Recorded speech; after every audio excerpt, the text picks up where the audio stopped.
Yeah, games can really stress test a relationship, that's for sure. Like, my wife is very understanding to my gaming habits, but I'm also very understanding when she like needs me to not game. It can be I don't know, it's a give and take. All right, you guys ready to kick this off? Yeah, let's go. Yeah. Hey guys, welcome to another episode of the Stone Gauntlet. I am Kirk Irish Kirby. You may know me as the guy that can't stop playing fucking Diablo. It's like heroin. I am joined today by Jordan Rabble. What's up, guys? Rabble, anime extraordinaire. Let's go. And of course, as always, Spider Dude. The movie guy, obviously. I'm glad we're back from like a month or two. It's fine. Well, yeah. So much has fucking happened. I had to rewrite my section today because parts of it were no longer relevant. Like, we were going to go into Redfall, and I'm like, that's not more important than the Nintendo Direct that dropped, or even briefly touching upon Diablo, or have an entire fucking hour devoted to Tears of the Kingdom. It's like there's so much going on in the gaming world right now that I had to pick and choose the juiciest stories, and we're gonna talk about that in my section this month.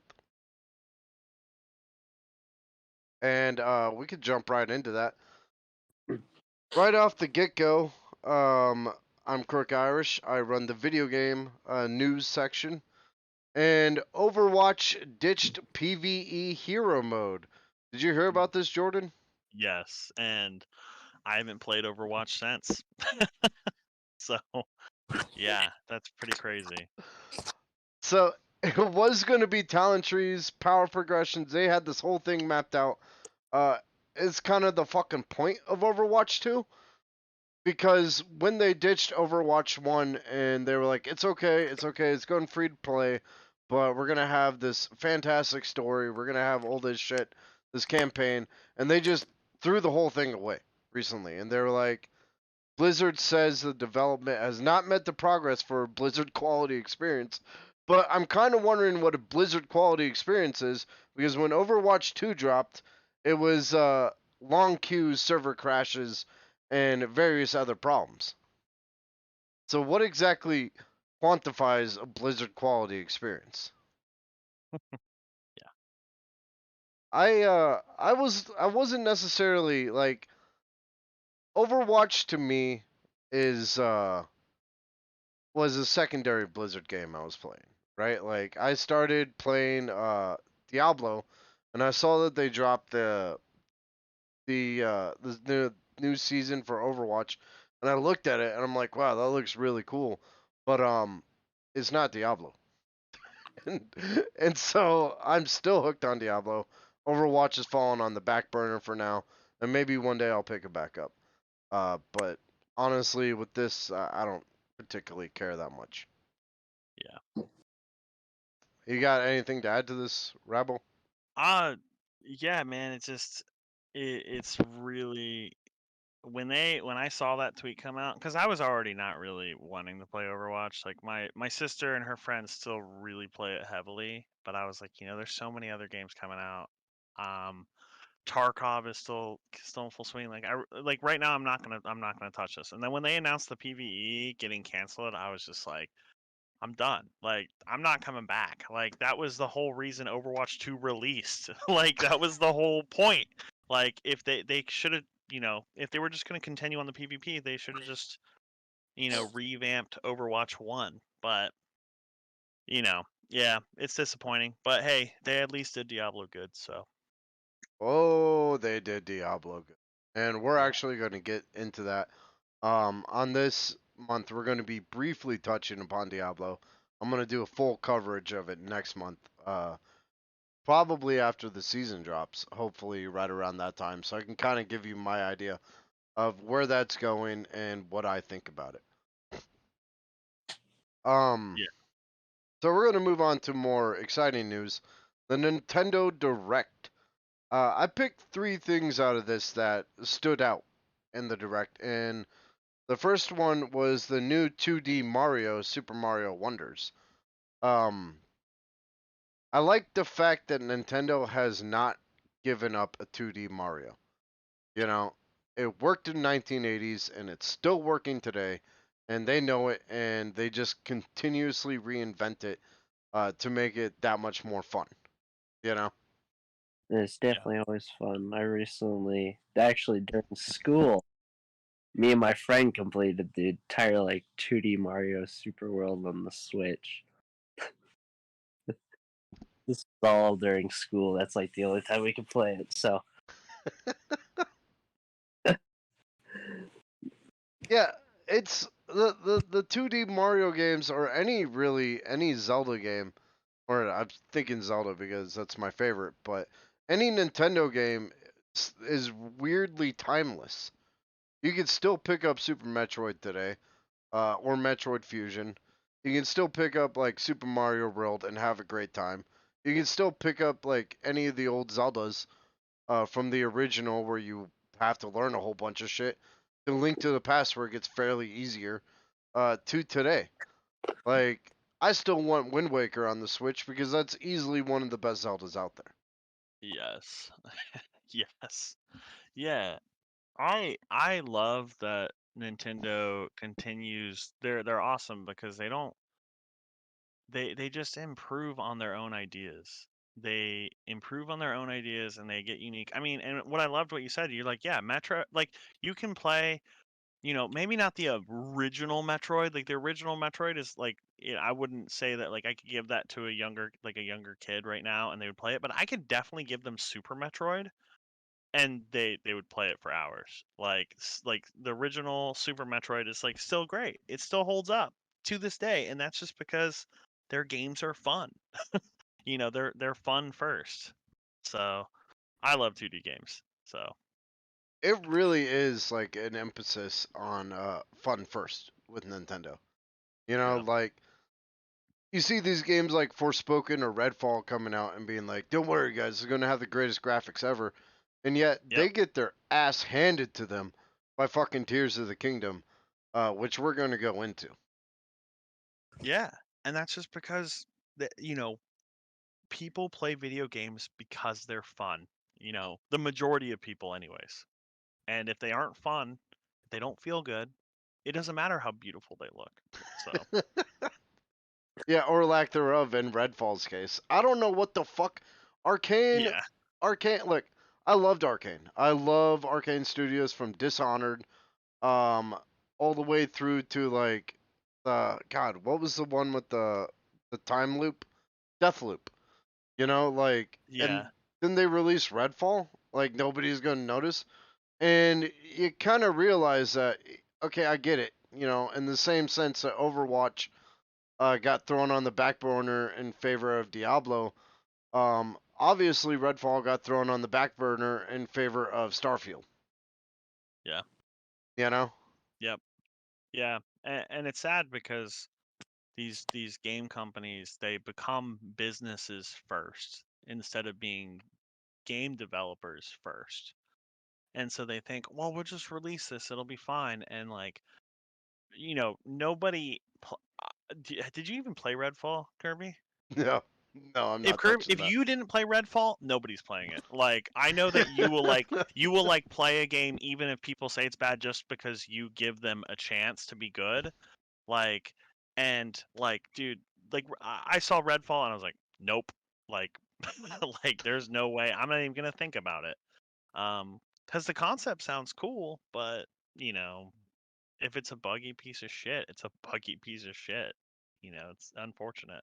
Yeah, I mean, I would replay Deathloop before I even touch Redfall. Like, I would have to be in the droughtiest drought of video games, and luckily this year is not that. That's not a problem. You know. Yeah. In fact, if anything, the problem I'm facing is that I don't have fucking enough time to play video games. And I can attest to this. I'm putting down Fortnite because I know that Diablo season's coming up, and I'm like, I'm not gonna do it. If uh if I'm running a season in Diablo and I'm not playing Diablo, you can guarantee I'm playing Tears of the Kingdom. Yeah. I've been trying to play some older games right now too, but dude, there's so much new shit coming out, bro. Like it makes me cry. And then you got Starfield, which we're gonna talk about next month as well. But what that's looking like is like fucking off the wall. And I expect it to be full of bugs because it's a Bethesda game. And Yep. anybody that tells me otherwise clearly hasn't played Bethesda launches. Because when you first start up Skyrim or any of those games, even to this day, uh, they're a they're still a buggy mess. They're fun bugs, but they are a buggy mess. And Bethesda's MO has and probably always will be release the game in a 75% finished state and let the fans fix it for them. Yep. Yeah. I mean, how did Kirby, dude? How did you feel about the Skyrim release? Like, did you feel Skyrim came out in a buggy mess? Yeah, I mean, I'm trying to remember back because I mean they released Skyrim on everything, including the Alexa device. So, like, do you guys know about that? yeah, Like they've released Skyrim on everything, but like I'm trying to remember back, and yeah, like it was really broken, but I don't know. I'm hoping what's it called? Starfall? No, it's Starfield. Starfield. My bad. I'm hoping it's good, man. Did you say it's coming out next month? Okay, so Starfield, I guess we'll briefly touch on this. Starfield had its own direct last month, where it Okay. was like 45 minutes of information on the upcoming Starfield, and it looks like it's a straight up like thousands of planets in space. You can be a space pirate. They have different factions. It's like a mixture of Skyrim meets Fallout meets Call of Duty. Mhm. And if you can deliver on that with a fully customizable spaceship and everything is uh like that, then I'm in. In fact, I'm in Starfield anyways because the Yeah. thing with Bethesda games, including Fallout and Skyrim, and even though they're buggy messes when they first launch, is that they're engrossing. Like, Yeah. I could be like rolling around in Fallout listening to the fucking old school tunes and come across this like tiny little building in the middle of nowhere and be like, I guess I'll explore that real quick. And then 3 hours later, I'm knee deep in the bowels of the planet, wondering where the fuck my quest went. Yeah. Truth. And that's what makes those games so fun. Just it's the exploration. And they're fun to play. The gameplay's there. Yeah, and this not only has like customizable planets, but it has, and this also it speaks volumes for how like much Redfall fucked up. But apparently, when you land on the planet, the system creates the planet around you. So Okay. as you explore it, it's putting caves in. It's putting all sorts of shit that you'll come across because it's being built as you explore it. And it's like, if my fucking Series X can build entire planets while I'm walking around on them, why can't I get 60 frames per second on fucking Redfall? Yeah. Dude, that's really cool. I'm glad you're delivering some of this news because that now I'm really hyped. Yeah, like that's the tip of the iceberg. You can look at a moon and be like, I'm going there, and then fly there. You can set up bases on every single planet and have it mine resources for you on the backside. You can make little side missions for yourself where you steal sandwiches from like, and this is what one of the people said, from other spaceships and stuff. You can be a space pirate, you can be a good person, you can align yourself with the evil. You could be whatever the fuck you want to be in very Star Wars like universe with ships that are fully customizable. So, as Sombra would say, you have my attention now. Oh man. And we're obviously saving the Star Wars game for next podcast, right? The Ubisoft one? Yeah. Yeah, yeah. You know what? I'll Okay. throw that in the next podcast as well. Okay, cool. I don't know. I thought it looked cool, but we'll see. We'll see. Ubisoft, yeah. Ubisoft is so copy and paste, and that's like the one problem I have with Ubisoft is that if you played Far Cry, uh, everything minus Splinter Cell, the good game that they haven't made in like 40,000 years. Yeah. But if you played Far Cry, if you've played fucking Assassin's Creed, if you've played whatever the fuck else they make, it's all the same game. I mean, and you're right. Yeah, they just keep rinse repeating. I mean, it's unfortunate.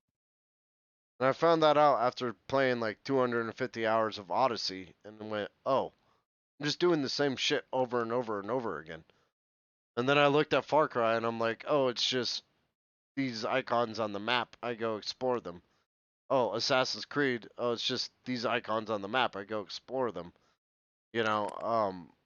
Ubisoft doesn't gamble much with its properties, unlike Nintendo, which is, they fucked up with Skyward Sword, but they learned shit from it and came out with Breath of the Wild. And that's how you Yeah. make better games. Yeah. Okay. I'm done shitting all over Ubisoft. Yes, I'll probably play the Star Wars game because I'm a huge Star Wars nerd. Um, the other thing the Nintendo Direct dropped was the Super Mario RPG is being remade. Oh yeah. Apparently, and this might sound like a crime against humanity, I've never played it, but apparently it's like a godsend to a lot of gamers. Um, there's a lot of You people that grew up. played it? The what? Wow. You haven't played it? Wow. I haven't either, but wow. Yes.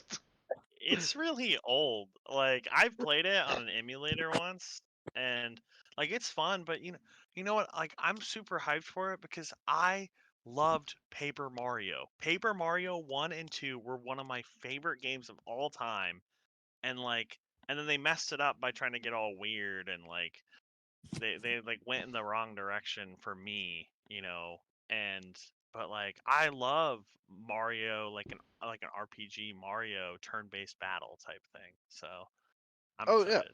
I mean, they're a blast. Like I played the Paper Mario for the Switch, and I couldn't put it down.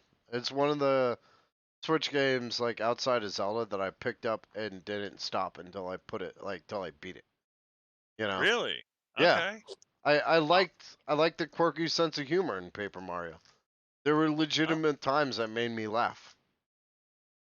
okay. I'll check it out then, because I kind of saw Origami, and then I saw their like system, and I was like, well, this isn't turn-based battle like Paper Mario original, so I'm gonna be a grumpy old man and not play it. So maybe I need to open my horizon and try it out. I think you definitely should. I mean, their battle system in that was almost like a puzzle per battle because you had to line up stuff to do maximum damage. So every single battle you got into turned into like figuring out a puzzle, Okay. Hmm. and it got you thinking, and it made you be more interactive with it than typical RPGs. Something that Super Mario RPG and above, aka all the Paper Marios, have been very good about. They keep you engaged with the action as opposed to just pick a skill and press A. You know. Yeah. True. And then they shadow dropped just out of fucking nowhere like they did with Metroid, Pikmin 1 and 2.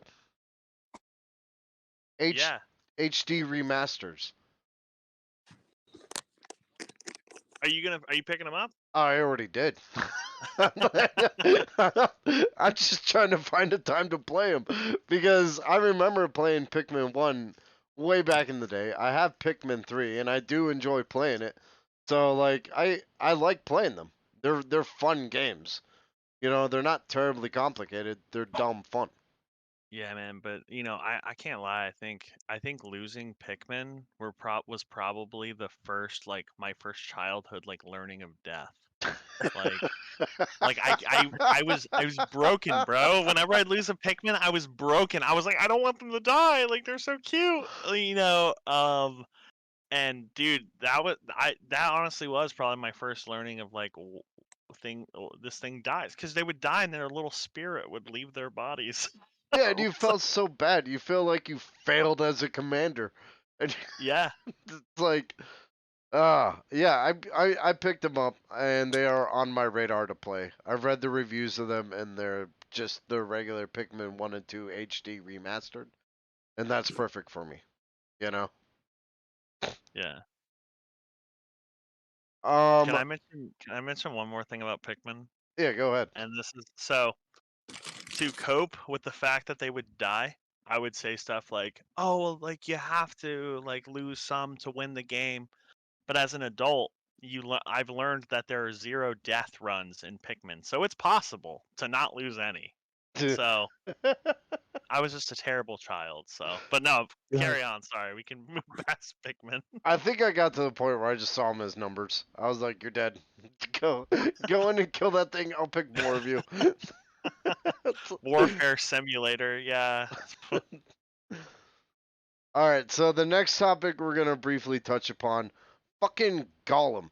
I wanted to talk about Gollum because I am still to this day confounded on how this game got made. Yeah. Like, who in their goddamn right mind was sitting in a boardroom and goes, you know, it'd be really fun? Make a Lord of the Rings game about the crack-addled hobbit that nobody really gives a shit about, whose story arc started in like The Hobbit and ended in Return of the King and had a great story arc, but that's its story arc. I don't need to hear about its prison time in fucking Mordor. Because why the fuck would you do that when you can do a 3-player co-op with Gimli, Legolas, and Aragorn?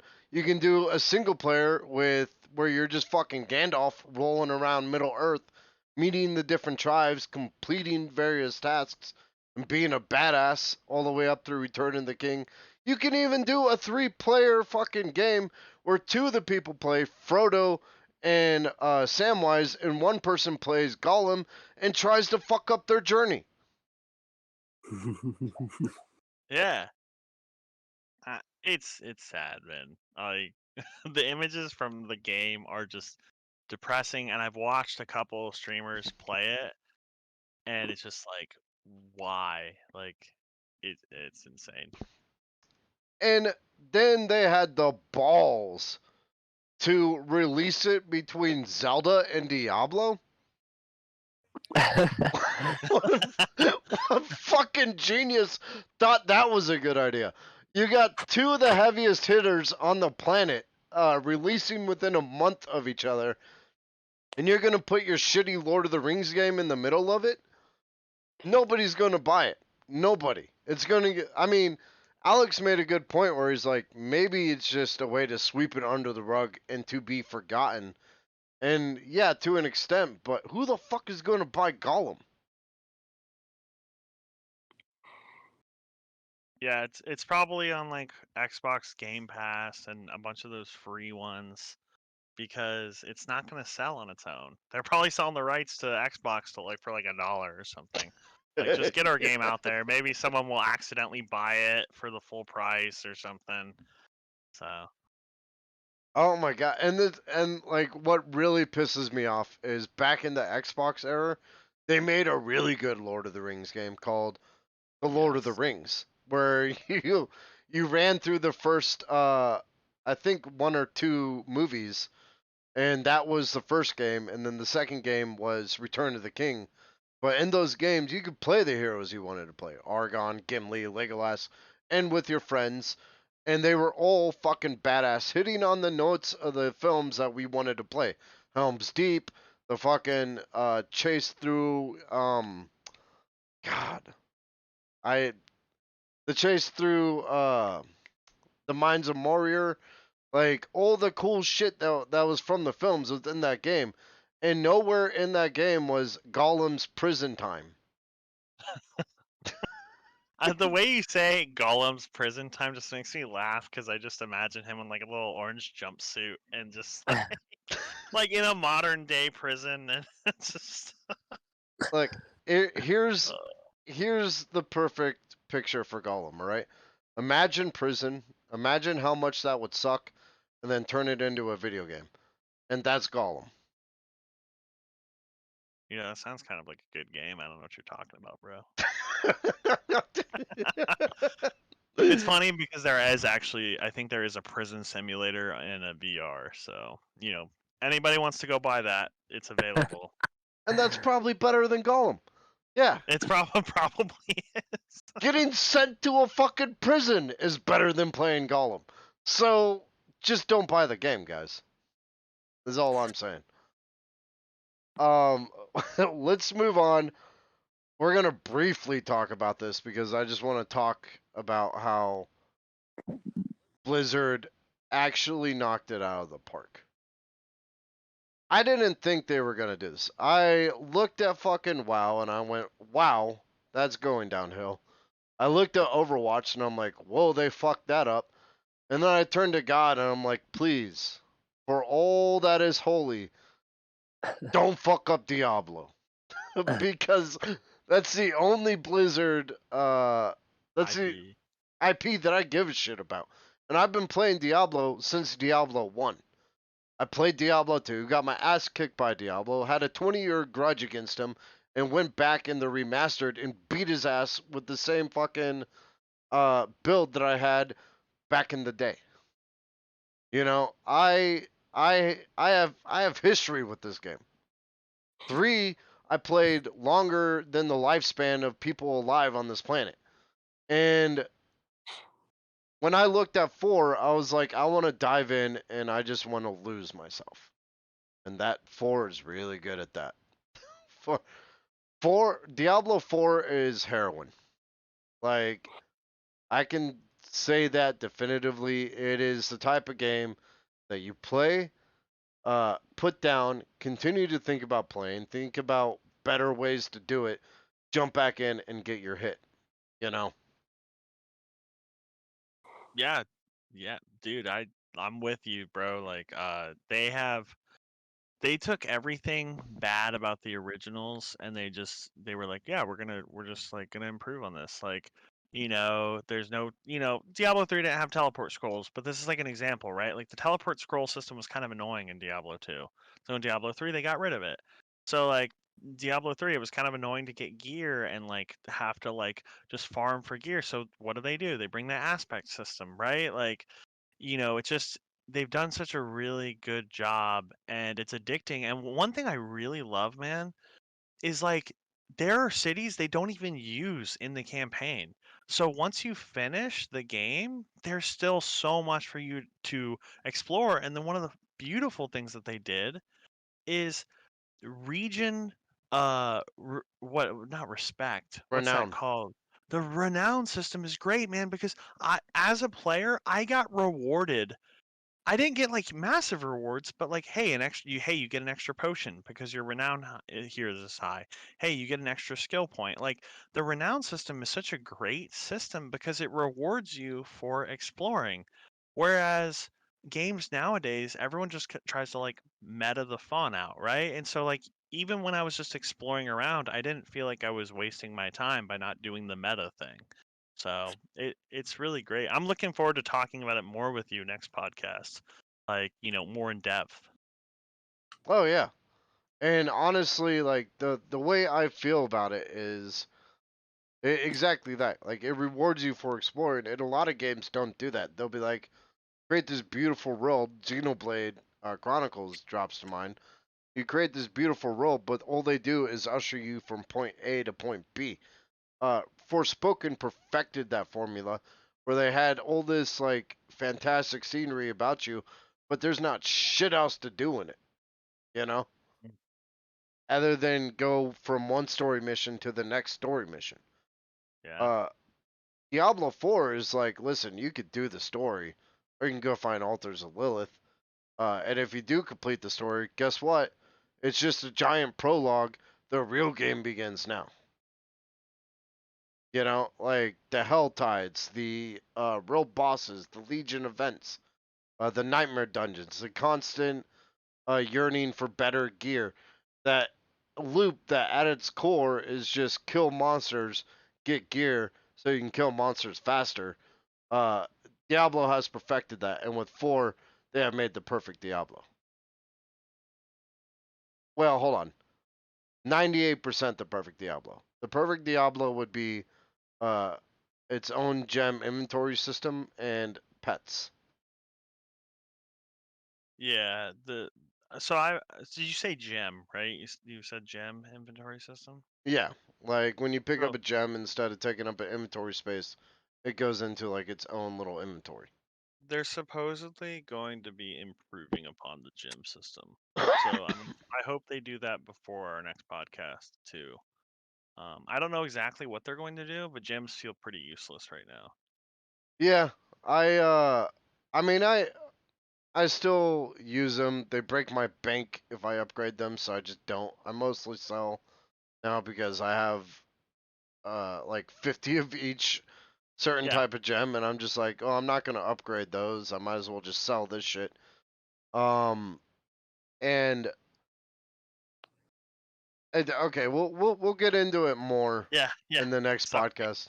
I do want to say, stop complaining about the cosmetic prices. It's like people are finding shit to complain about. It's like Diablo 4 doesn't go, hey, I know you bought this game, and good job defeating the first boss. By the way, check out the shop. You know, Yeah, it's out of its way. You don't have to go over there and buy shit. And if you don't buy shit, guess what? There's still way cool cosmetic drops within the game. There is a yeah, skeleton ghost horse for free. You gotta grind for it, but you can get it. So stop bitching about having to pay extra money for cosmetics. Just don't buy the fucking cosmetics. yeah. I'm in total agreement with you. Like, it's not like Path of Exile. Have you ever played Path of Exile? No. I mean, I So did briefly way back in the it's day. so funny. Path of Exile, dude, the base gear in that game, you literally like look stupid like 90% of the time. Like the base gear is awful. And so they make money off of people buying cosmetics because of how awful your character looks. But so you like want them to drip. Diablo is awesome because they don't do that shit. You can drip. You can still be dripped out and you don't need to buy the $20 wolf skin or whatever. So, yeah, people do are just picking just to pick. Yeah, it's fucking dumb. And that kind of mentality of like, this needs to be cheaper and this needs to be more. It's like, well, go play a fucking free to play game. That's what they're there for, to nickel and dime you with low prices. Um, just go play that shit and ruin that game. Because if we go down this path, they're gonna listen to you, and eventually Diablo 4 is gonna go free to play, and then a whole bunch of shit's gonna go wrong Yeah, with the game. So yeah, stop bitching and go yeah, like stop ruining my fucking game. the and then people are complaining about the season having to reset a character. Well, guess what, guys? Every single battle pass does that. Fortnite does that. Call of Duty does that. Well, Call of Duty doesn't necessarily do that, but Fortnite definitely does, and Diablo 3 definitely did. It encourages you to build a new build or work a new class. yeah, And if you complete the story and get the horse, you don't have to do that shit again in the season. yeah. Also, that's how seasons have always worked. Like, you know, eh, like people just want the easy way out, and it's just like no, like, and you can still play as your non-seasonal character, you know, but don't ruin the fun for all the people who like the season system. Yeah, I mean the fans of Diablo that have been there since the beginning know exactly how the season is going to run. It's going to reset you. I'd be cool if they kept the altars of Lilith in the map. Everything else, reset it. I don't care because if I'm doing a barbarian, I'm going to do it differently than my sorceress, which means I'm going to go after different dungeons. You know, and it's going to encourage me to play a different style. I'm not just going to pull out my sorcerers and be like, let me crush this season. It's like, fuck you. The reason the season exists is so you could try the 4 other classes. Hmm. Or Or just you just level again. I mean, it's fun to level. If you don't enjoy that, then you probably shouldn't be playing Diablo, right? Like, I mean, at its heart, yeah, that's exactly the truth. If you don't enjoy leveling your character and getting more powerful each time, then go play a fucking game where you don't have to do that. And stay away yep, from my game. You know? Diablo's my baby. Don't ruin it.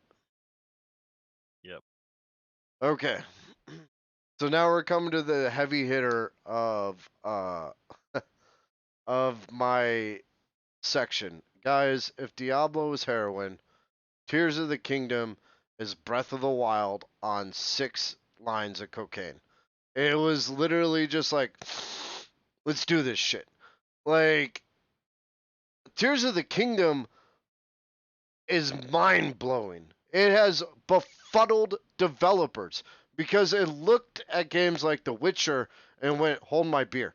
Like, it's done shit with the fucking Switch that people can't explain. Like, you shouldn't be able to jump through 3 different maps on the Switch without loading times. And yet Tears of the Kingdom does that. And I guess we're going to jump ahead for a second, but everyone that's like, "Oh, it's the same map," or "You're just doing the same thing." Well, it's not the same map. One, it's changed because Ganondorf took over and like fucking put evil all over Hyrule, and so places that you thought were the same are upheaved and different. And then the developers, which actually gave the developers time to craft that map into a much better version. Uh, One reviewer put it best where he said, um, "Tears of the Kingdom isn't Breath of the Wild 1.5. Breath of the Wild is a demo for Tears of the Kingdom." And It, I mean, that's pretty cool. yeah, and Like, it goes beyond that. Like, yeah, the developer said, "Okay, yeah, this is not this new map, blah blah blah," and leading up to it, that's what they all had us believe until you go into the underground and realize that yeah, they did create an entirely new map. It's just underneath Hyrule. They have an area called the Depths that spans the entire length of the map that needs to be explored just as much as the upper part, just as much as the Sky Islands. Tears of the Kingdom is a massive fucking game that should not exist on the system that it does. you And know, now go on, Jordan. one thing I was gonna say too, and like I haven't played it yet, but from you talking about it and seeing stuff about it, thinking like a developer, it's really great that they actually reuse like they reused a lot of stuff too. Like they, instead of trying to build a brand new game, like everyone liked, for the most part everyone liked Breath of the Wild. Like, and then like they basically just built on top of it is amazing because they didn't have to spend a bunch of development time trying to build something like brand new. They were like, hey, we're going to take what we already have that people already love, and then we're going to build more on top of it, more stuff that people will love. And that's just, I mean, that's great because, it's just, you're just taking a really great game and just making another really great game with it. Yeah, on top of a great game. And what I mean by zoom through 3 maps, you can jump from the Sky Islands through Hyrule into the depths, and your Switch might stutter for a second. It's That's very cool. 3 entire fucking maps. Like, the Xbox has difficulty running Redfall. Tears of the Kingdom should not exist. Like, someone made a pact with the devil and said, make this work on the Switch. Um, I I'm blown away. You can attach anything, you can make anything. You're having a problem with a Lino, make a fucking mech that rains bombs down on him. You don't want to do that? Make a B-52 bomber. People have done that in the game. I also watched a link crawl through a robot's butthole, which I thought was really neat. Thought that was amazing. Like, you can literally do whatever you want. Amazing. Like, It's the video game fantasy, right? No, it really is. Like it takes a whole nother. It takes it to a whole nother level. And like we're just gonna talk about the specs real quick. Fix your TV. One thing I noticed is that when I was trying to run 1080p on a 4K TV without the right setup within like the television settings, it came out looking bad. But when I went through and I kind of mixed or messed with it a bit with the sharpness and the fucking frames per second and all that shit, all of a sudden Tears of the Kingdom started to run a lot smoother. Hmm. You know, it's 1080p, 30 frames per second docked, 720p, 30 frames per second handheld, and only really dips to 20 when using Ultra Hand. And in this case, 30 frames per second isn't bad because it's a steady 30 frames per second. Yeah. You know, and that makes a huge fucking difference as opposed to ping ponging all over the place. And then I wanted to point out good graphics do not make a great game. Everyone out there that's like, oh, Tears of the Kingdom isn't like fucking Halo Infinite. Well, here's some great graphics with a bad game. Anthem, the Callisto Protocol, Marvel's Avengers. Bro, Anthem still hurts. Like Yeah. I was so fucking hyped for Anthem, bro. And then when they did the demos for it and how bad it was, I was just like, no, like. So yeah, you're right, dude. I've been preaching that for years. My friends make fun of me because I'm the guy that owns a fucking like $1,700 gaming PC and I'm playing a 2D pixel game on it, and that's because I'm playing for the gameplay. Yeah. Yeah. The gameplay makes a good game. And here's some like okay graphics but great games. Dead Cells, Cult of the Lamb, Darkest Dungeon. Like all three of those games aren't fucking the greatest looking games on the planet, but they beat the living shit out of the three I named before. Isn't Dead Cells just supposed to be an 8-bit game, though? Is that the reason why it looks like that? Yeah. I mean, yeah, that's what they take upon, but that's just like that's the thing though, is like, people are so like I have friends who are just like encapsulated, like, I want this 8K game and it will look so beautiful. And I'm like, yeah, but is it fun?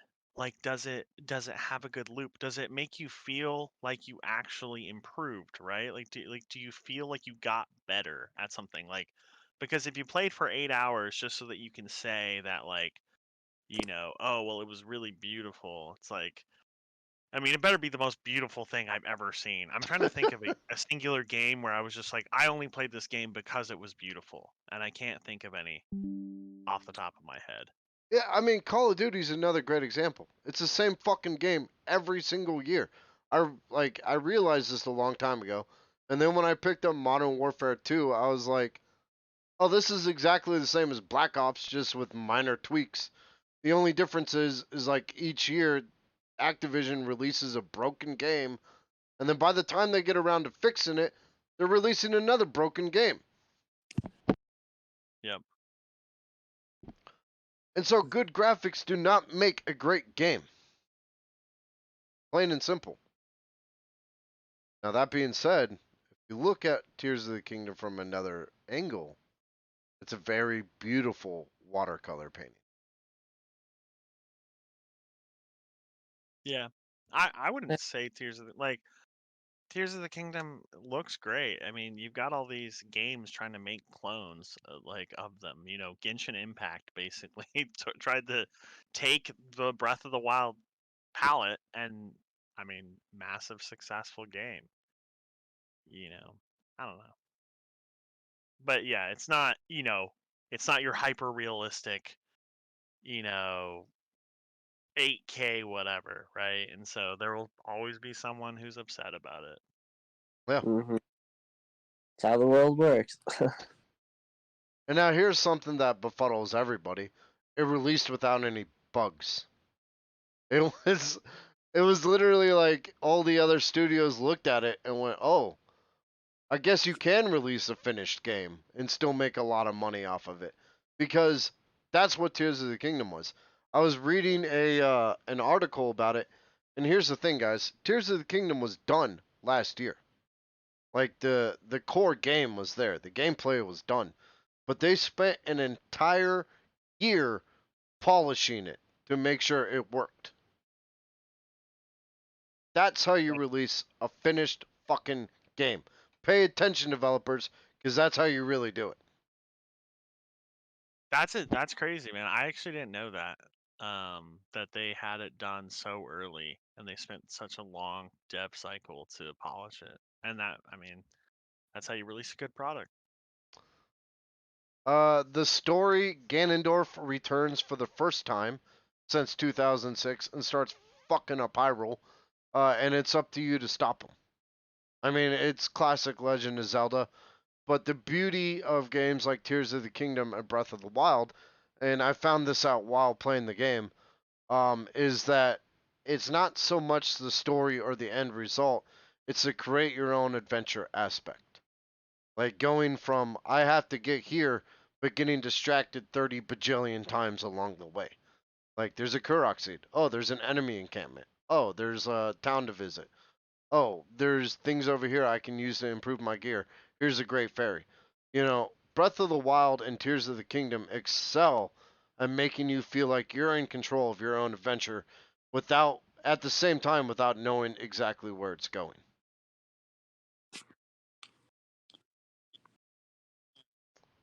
The new abilities basically address all the complaints of the original one. The fuse curbs weapon degrading. I mean, it doesn't necessarily do away with it, but you can fuse shit to your weapons all day and they won't break. I didn't really bother with that because the thing with those games is you're constantly finding new weapons anyways, and improvising is the beauty of Tears of the Kingdom. Ultra Hand is fucking ludicrous. It's unlimited creativity. You are literally held back by your own brain power. Are you going to make a shitty little fucking sled? Or are you going to make a mech that can tromp through the fields of Hyrule, raining bombs down on people? Are you going to get a Kurok up the side of a mountain by carrying him? Or are you going to strap him to a rocket and hope he flies to the side of the mountain, only to watch him fly up and then fall into a crevice right next to you? It's fun. Tears of the Kingdom is just plain dumb fun, and it's amazing in that.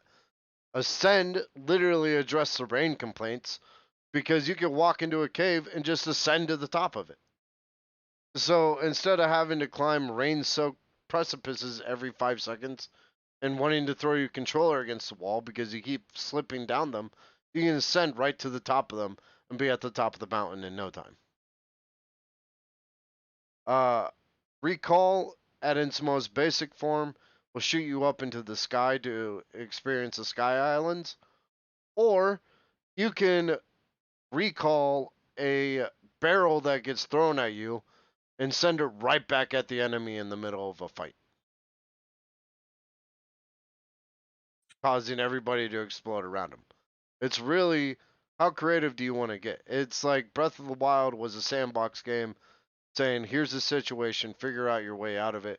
Tears of the Kingdom like gives you far more tools to do that.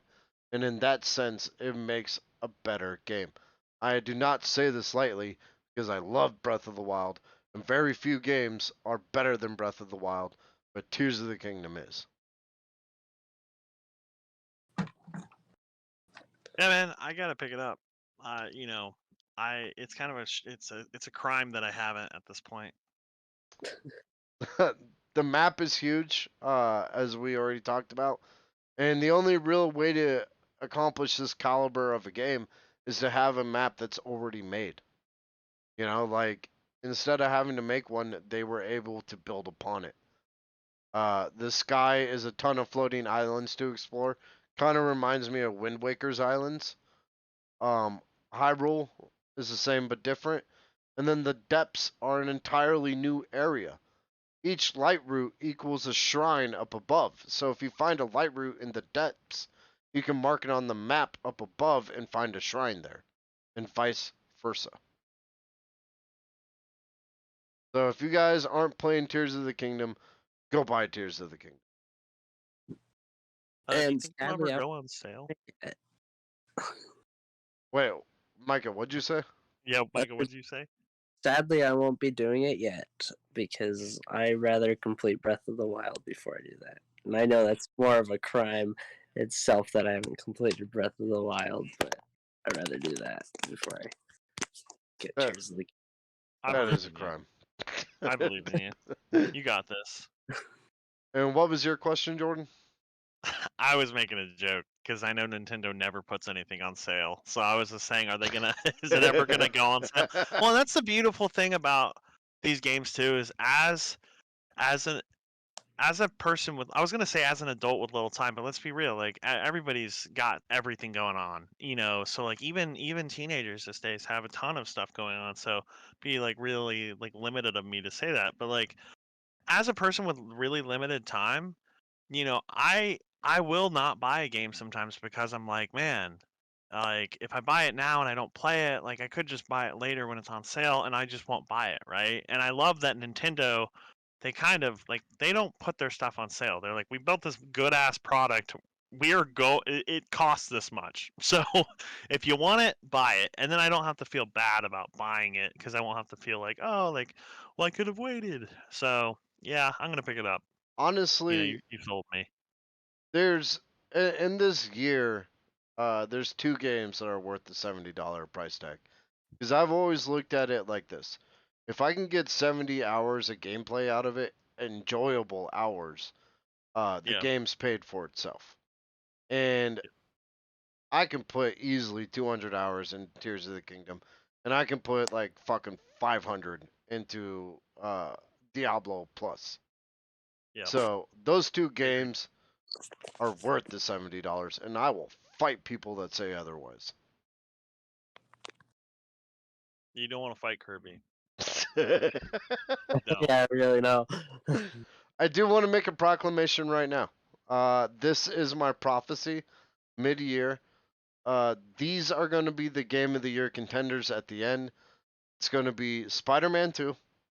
It's going to be Starfield. It's going to be Diablo, and it's going to be Tears of the Kingdom.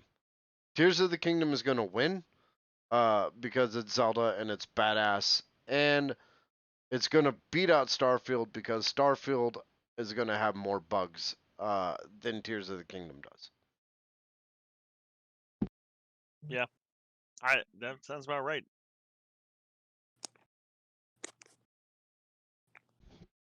But it's going to be a tough category because so many games deserve that this year. Resident Evil 4, the Dead Space remake, EA actually did a good game, which is surprising.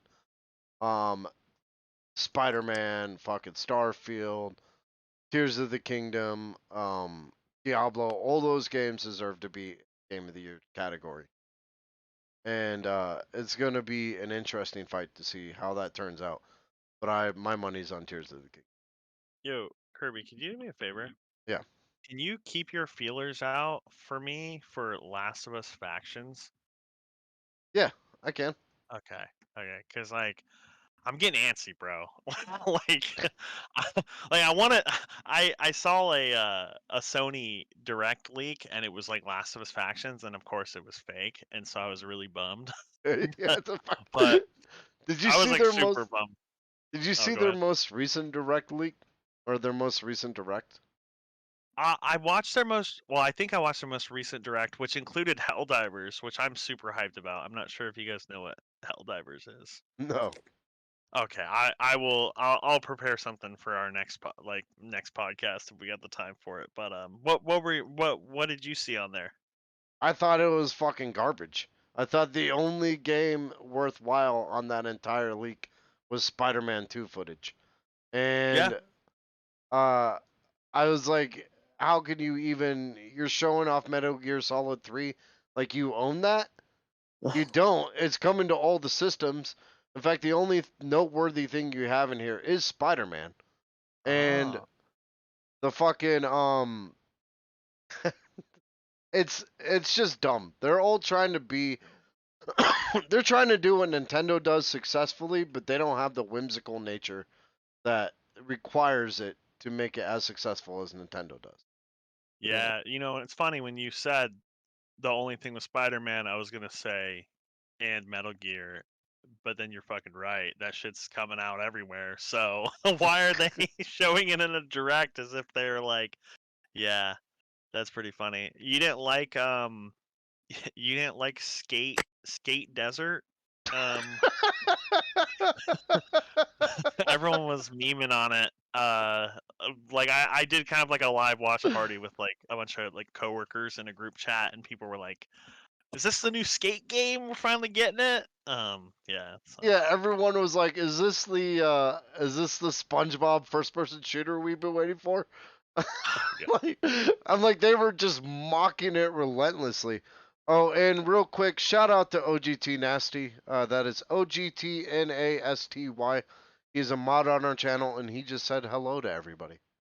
Oh, what's up, man? Nothing. Oh. Yeah, hi. Um, Let me do a shout out for him as soon as my section is done. But let's see. Spider-Man was the only thing in that entire thing that I was like, oh, this is actually worth something. Everything To admit, else can go fucking suck a dick. I love I've seen so many reactions for the Spider-Man thing for like that whole direct thing. Like the whole beginning, like how it didn't even look like Spider-Man at all. And people are like, "What is this? We want a Spider-Man thing." And they pulled out with Craven the Hunter, like revealing like New York City and showing up with Spider-Man things. Everybody's like, "Oh my gosh, that is Spider-Man!" I actually found that funny. How Oh yeah. I mean, look, react. I'm looking forward to that story because I want to find out who Venom is.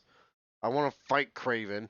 Like the first two Spider-Mans were fucking phenomenal, and I have no compunction that this one's gonna be any less so. Well, have you seen the gameplay for it with like the one scene where the whole like gameplay between switching between Miles and Peter while chasing down the lizard? Oh yeah, Yeah. That was cool. yeah. I'm ready for it. I don't even care if it's more of the same fucking Spider-Man. They nailed it. I mean, they ripped off Arkham, but Arkham's such a great game that it's okay to rip it off. You know? Yeah. Yeah. Okay, I think that's my section. I'm done talking about games. We will be discussing Diablo 4 next month, and I'll be giving you my idea. And there goes Micah. I'll be giving you my ideas on how the season is coming, what it's looking like, the future of Diablo 4, and my experiences with. Yo, I got one last thing about Tears of the Kingdom, bro. What's up? Yo, that character Pura or whatever, man. Pura. Yeah, she's a mega That. babe. In Tears of the Yeah. Kingdom, not in Yeah, Breath man. of the Wild. Yeah. We are talking about Tears of the Kingdom. This is we are respectable humans here. Yeah, man. There's gonna be a lot of stickers of her at every con I go to for the next year for sure. Oh, So I have no doubt there's gonna be so many people dressing up as her. It's yeah. like she's becoming the Tiny Tina of fucking what's that? Zelda. Yep. Yeah. Like everybody wants to like dress up like that. Yo, OGT, thank you so much for the bits. Um, just to let everybody know, any money that is donated to the channel, 50% of it will go towards the No Kill Shelter, uh, Best Friends Society. Oh, nice, man. Nice. Yeah. The rest is going to go towards supporting the pod. Okay. It is your turn, Micah. Okay, well, mine's gonna be pretty short, mainly because You wrote it in actually, the desert yesterday. yes, like it. That's half of it. That's half of it. Where I kind of just wrote this yesterday out of like pure bliss of like, oh shoot, my mind actually wants to work, and I actually had time. And mainly because it was just this month. Basically, I'm gonna go off of the thing where if a movie comes out this month, not gonna say much about it until next month. So, That's cool. Okay. I can respect that. Yeah. but my first thing is up is Transformers, the new Transformers movie. It's completely off of it doesn't follow the Michael Bay universe. It's its own little universe, and it was a great movie. I actually enjoyed it, and I'm actually excited for them to go off of it. I don't want to say any, like I said, I'm not going to say any spoilers, but it's actually really interesting at the end. It's making me want to watch other things. Um, and then Dragon's Rising for Ninjago. It good or bad? I actually enjoyed it. I know Wait, there might be wait, what? wait, wait, wait, wait. Let's go back to Transformers for a second. Okay. Because here's my big problem with all the Transformer films. And I know, like, I get it. Okay, I'm kind of a huge movie critic, guys. I'm a loser. I don't have a life. All I do is watch movies and play video games. So, so, so I do have a lot to say on these things. But I remember Transformers, like I think it was 3 or 4. Um, the giant Bud Light truck crashing in front of Mark Wahlberg and him getting out and like looking over and there's Bud Light and the biggest like fucking letters ever and he just grabs one, opens it up and drinks it. And I'm like, so we're watching a Bud Light commercial. Like they're notorious for product placement. So is the new one better? I'd say so, yes. My memory's a bit foggy because I was actually never entirely paid attention to any if there was any outside things because it just continued with the movie being good. Like you wanted to focus on the characters, How's the nothing else. gorilla transformer? What? Is the gorilla transformer cool? Yeah, he's actually really cool. The Okay, voice actor does actually pretty well with him. then And I'm in. yeah, That's all it takes for me. I like I do think every single movie in existence, including Gone with the Wind, Titanic, could be ultimately better with the inclusion of Bumblebee and Optimus Prime. actually yes, I agree. I don't know, dude. That Bud Light advertisement kind of needs to be there for the plot, bro. Yeah. They're trying to make it sure that we know that this is our universe, and what other than that than Mark Wahlberg drinking a Bud Light? The So most like gregarious one in that entire film was the villain picking up like the juice box, the Chinese juice box from China, and like holding it up to the screen for a good like 5 seconds while he sipped from it. And I'm like, God damn it. We're just trying to sell products in China now, you son of a bitch. you know what I will say is I love that because if you didn't have that, if you didn't bring that critic to this podcast, Kirby, I don't think me and Micah would because like I Yeah, don't know, I'm pretty forgiving on some things. I've become a little more forgiving in movies, so I yeah, I appreciate you always being a loser and bringing that forward. In I It's your always words, try to look for the good in things, so that's my big issue. So I I know. always find good in things. See, that's why we work well together because you give the good side, and I'm jaded and old and angry, so I give the side of that makes people hate the film. And in the middle ground is where you're gonna find your love for the film, guys. Yeah, uh, but so actually, or what? Sorry. well, I know. So I was gonna ask you, like, out of 10, what do you give the movie? Um, and I love Transformers. I love the entire Michael Bay thing, and I'd say like if I gave the Transformers movies a list, because I enjoyed the first Age of Extinction, And then the last night, I'd probably actually put it closer to the first movie. Like, it goes off of Bumblebee, and like the characters are amazing. Like the way they introduce it, the villain. Oh my gosh, he's awesome. Just saying. Now, Okay. I will say this: when Transformers pops off, Transformers pops off. Like Yeah, Bumblebee tackling the fucking beam in, I think it was the second film. You know, just like Optimus Prime's fights. Like shit is cool in the film. In between the commercials. yeah. The funny thing is, you'll notice something. If you notice in every single movie, the battle is only won whenever Bumblebee enters the room. You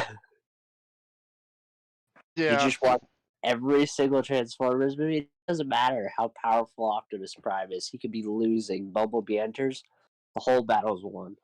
Bumblebee is gonna have to change his chassis after all the fucking time he's had to carry his entire team on his goddamn back. Yeah. Like he just pops in, he's like, "All right, I guess I'll save the day again, you fucking assholes." Just saying, you'll experience that in the new Transformers movie too. Oh man, I These are would love to consistent. show that scene, but I'll probably show it next time if nobody hasn't seen it yet. But the way he does come, I can't. Never mind. I'm not gonna say much about it. Okay, next month. Yeah, next month. Okay, and then Dragons Rising. I don't know that it's mainly for younger users if you really want to, or all the all-time Ninjago fans. Dragons Rising, I actually enjoyed. The only thing that triggered me was it ended off on a cliffhanger. I was like, oh no. But I actually enjoyed it, so I don't know how anybody else will feel about it. Spiderverse,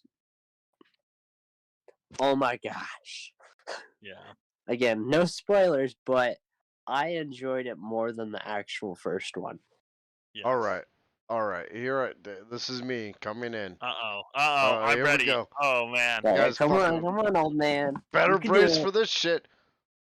I loved Into the Spider-Verse. I loved the jaded Peter Parker in his like 30s to 40s where he's like, God, I hate everybody. Because I'm like, that's exactly me. so, so I'm actually excited to see Across the Spider-Verse. I think is what it's called. What's it? Yes. Yeah. And that's all I got to say on that. I'm excited for it. Wow. Okay. I was like, man, what is he gonna say about this film? I was like, it was pretty much a home run. But Micah, go ahead. Like, say Yeah. whatever you want to say. I don't want to take anything away from you. I just enjoyed this. Sure, it ends in a cliffhanger, pre warning. It just says to be continued, which we get the next movie next March, which is amazing. I loved it so much. I'm going to actually explain a lot of things next podcast, but there's a couple of scenes that are actually awesome and how they did it. There's, like, soundtrack is still awesome. Except for they didn't have What's Up Danger, which is a bit affecting, but it's still awesome. Like, oh man, it's exciting because they actually like. Yeah, no, I'm not. I'm. It connects to the like, you know how some movies they kind of just follow the storyline and stuff like that. Yeah. Yeah. The Spider-Verse, this whole movie franchise, you're gonna have to watch Spider-Verse again before you watch this movie. I've heard like here's the thing. Like I work right alongside someone who's big into drawing and animation. And she said like basically 3 films revitalized animation. And that's Into the Spider-Verse with its like quirky style, Puss in Boots: The Final Wish, Yes. and Across the Spider-Verse. Like those Yeah. 3 are masterpieces in the animation films. And uh and I want to see it because I heard Across the Spider-Verse has so many different types of animation in it Yeah, that it's it's like top tier. on another level. It is. It really is. Yeah, Like, the attention to details what got me, dude. I mean, we'll talk about it next podcast, and I actually, if you will talk about it next podcast, I will read the comics. So yeah, I'll come back with we can do like a two-parter. Yeah, because they gave a fuck. It's a passion project. It's not just a business trying to pump out a Bud Light commercial. It's a fucking passion project. it Yeah. really is. Like, each character has their own design. There's several characters where you actually still see the pencil marks on them. Like, that's what made them so unique. Like, they brought back so many Spider-Mans, too. Not gonna say any later. I'll say more later. Like, biggest one that everybody's always been talking about is Spider-Punk and his design, which I believe he was in the trailer. Hopefully, I mean he's been everywhere, but there's been people like the developers actually said Spider-Punk was the hardest Spider-Man to work on because even his jacket has so many different frames to it that he was the longest character to make. I was like, that's impressive. Yeah. When you do a by the books number that you think is gonna like win because corporate says it's gonna win, that's how you get Sonic Frontiers. When you do a passion project, that's how you get Sonic Mania. Yeah. Yes. Yeah, dude. Passion. People on the project that really give a shit about it, and then they're allowed to give a shit about it. That's what makes a beautiful piece of art. So Hmm. Shredder's Revenge is another good analogy for that. You know, like Shredder's Revenge was made by people who truly grew up with the Turtles in the 80s. And that game fucking kicked all sorts of ass. So to hear that Spider-Verse, Across the Spider-Verse is the passion project, plus Gwen Stacy is a mega babe, I'm in. I don't care. Take my money. Yeah. Well, actually, speak of like, I'm wondering and I'm hoping that the new Teenage Mutant Ninja Turtles movie is a passion project. I don't know if you guys seen anything about yeah, that. saw the trailer. It looks like it's going to be good. Yeah. The funny thing is, the developer is Seth Rogen, Yeah. or the so. The Well, yeah, producer, right? yeah, See, I could see him pulling off a good Turtles film. yeah. In fact, I'm one of the few, and I know that like people are gonna hate exactly what I'm gonna say, and it's gonna negate everything that happens past this point. But I'm one of the few people that like the Michael Bay Turtles films because they did Kang right, or they did, yeah, Krang. They You did talking Krang about the right. live action one, Yeah. or which one? Like, I what? think it was the sequel when they introduced Krang. I was like, oh, he's actually in his metallic suit. He is a brain in there. I don't have a problem with this. Bebop and Rocksteady's in this. I get it. You know. Oh, with the Arrow as Casey Jones. Yeah. That though, I enjoyed those. Those were actually fun.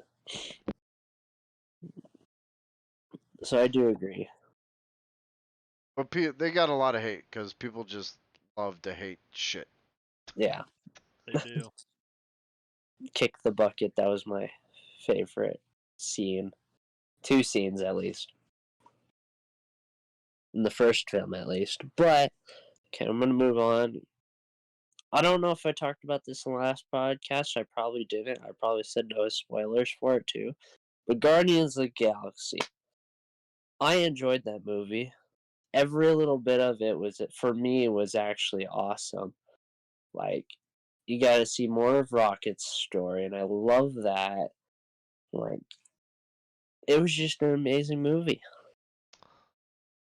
All Spider right. will be better though for me, but okay. Here comes the old man, guys. Be warned. Here it comes. Get off my lawn, kids.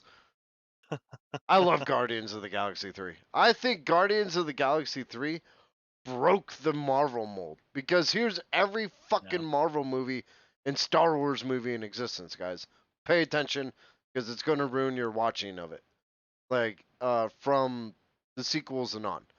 The heroes go up against the big bad guy. They have a fight. The bad guy starts to win, and then out of nowhere, some hero swoops in and saves the day. Happens every fucking time. Yep. Guardians was James Gunn unleashed. They basically were like, no, you have no direction. We're not going to make you do what you want with your characters. It's your final film. Have at it. He got to use the F word, and that movie ranks now as one of my top Marvel films. Yes, I agree. Mhm. Dude, my wife was fucking crying. Like I was like, "What's that noise?" And I looked over, crying, and I was just, and dude, honestly, it's they did such a good job, man. Like that And they shit was, also dropped one of the most like badass scenes too. yeah, they did a good job. They gave a shit about it. It wasn't fucking. What was the last Thor movie Oh, where they wasted Christian Bale essentially? so yeah, they fucking go to the God Destroyer and they just Yeah, made him some dude. tragic fucking hero. It's like Yeah, he destroyed what? He managed to kidnap kids in that film. Good job. yeah. Just so I mean, that movie, dog shit. This movie, amazing. Like Marvel needs to slow down and just produce some good stuff. Like, and this is what they need to produce. This is it. I mean, this and No Way Home were the two best Marvel films produced in the past 5 years or Yeah, however long it's been since they uh finished Endgame and then knew fuck else what to do with it. The yeah, funny thing is, I have a theory because soon after Guardians of the Galaxy came out, Marvel literally pushed back all of their movies.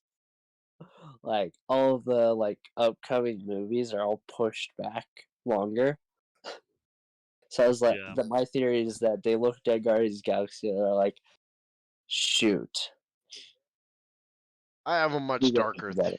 theory. So I think it's that, and it's the Kang issue. But Yeah, it's the That's what, fact that Jonathan Majors was abusive, and it. that's another problem. have they actually? It proved yet?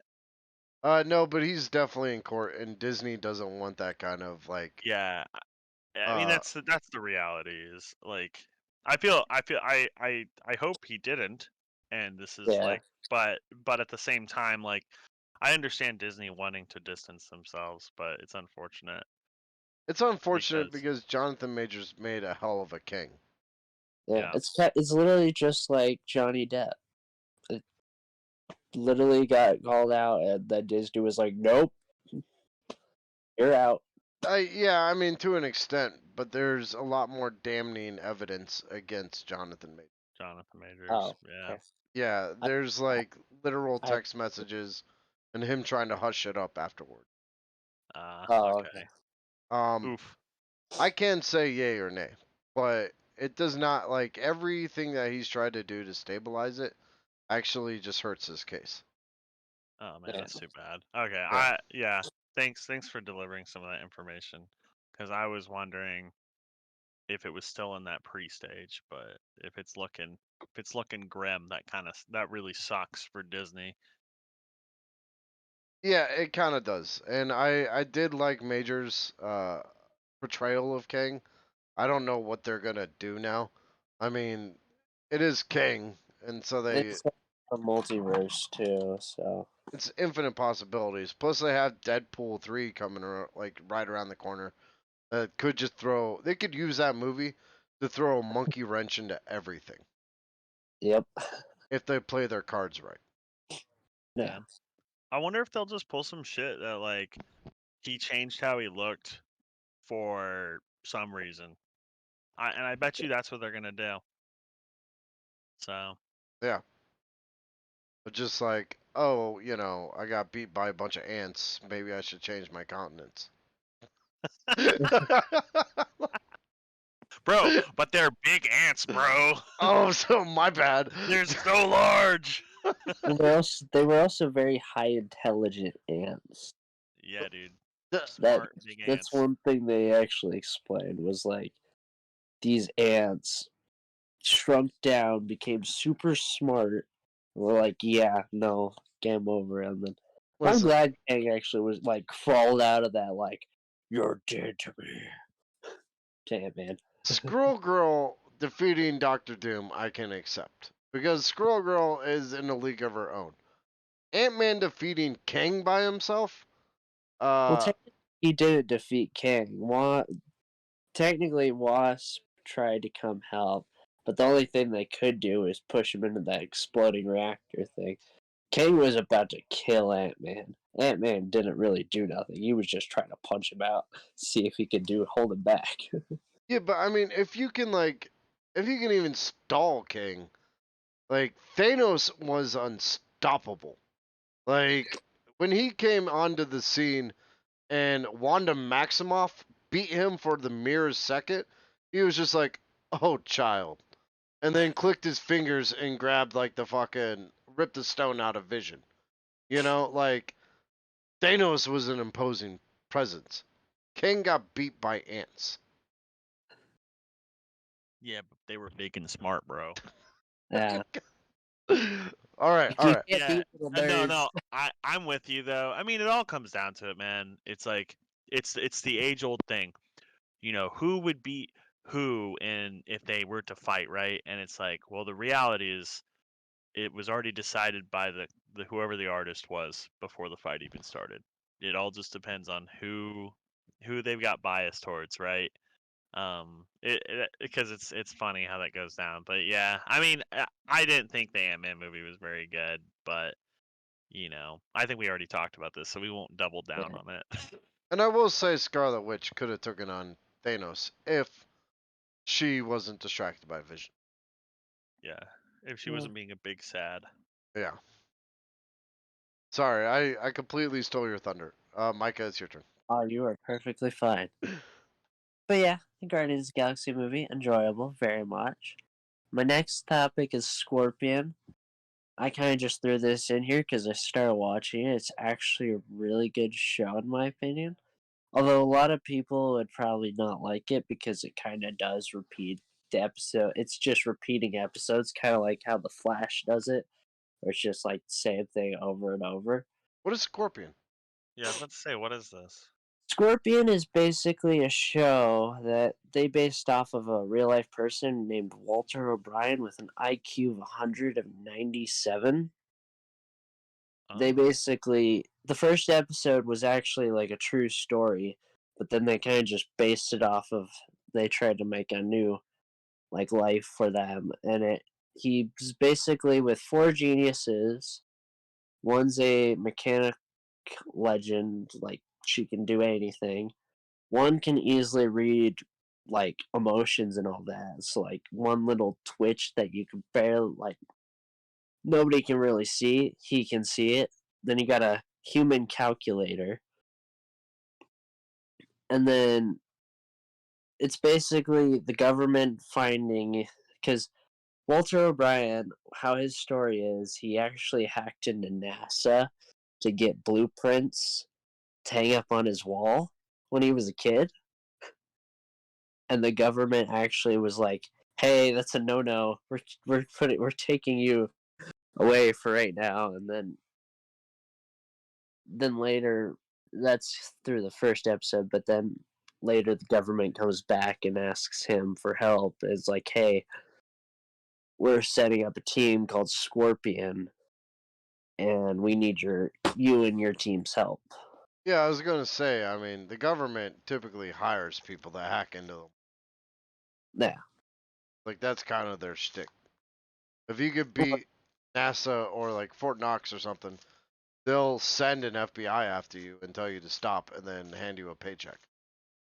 that's well, like he was a kid when he did it, but then it's like funny because throughout the series he'll hack in like super high tech things, and they're like, "How'd you get in there?" He's like, "Oh, your firewall just sucked." That's literally all he did.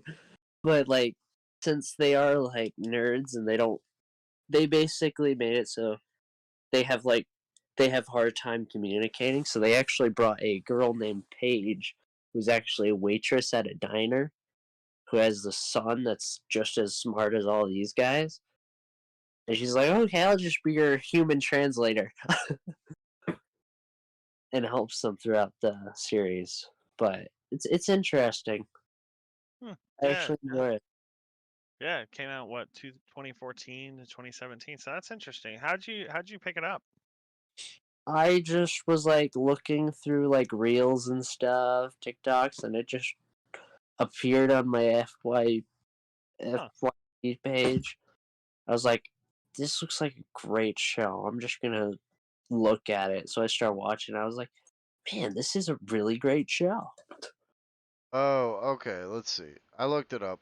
Scorpions are predatory arachnids of the order Scorpionus. They have 8 legs and are easily recognized by a pair of grasping pincers and a narrow segmented tail, often carried in a characteristic forward curve over the back and always ending with That's the show. Yeah, that's definitely the show. the. All right. Um. Sorry, go on. Okay, next is Elemental. No spoilers, but it is a Disney movie. It's animation. I've only seen a couple of clips of it. And it actually looks like a good, heartfelt story. It just reminds me of Fireboy and Water Girl, though. Just the opposite. What is Fire Girl and Waterboy? It's a computer game that I played in Oh. elementary school. Oh It was shit! I actually thought you were. really good.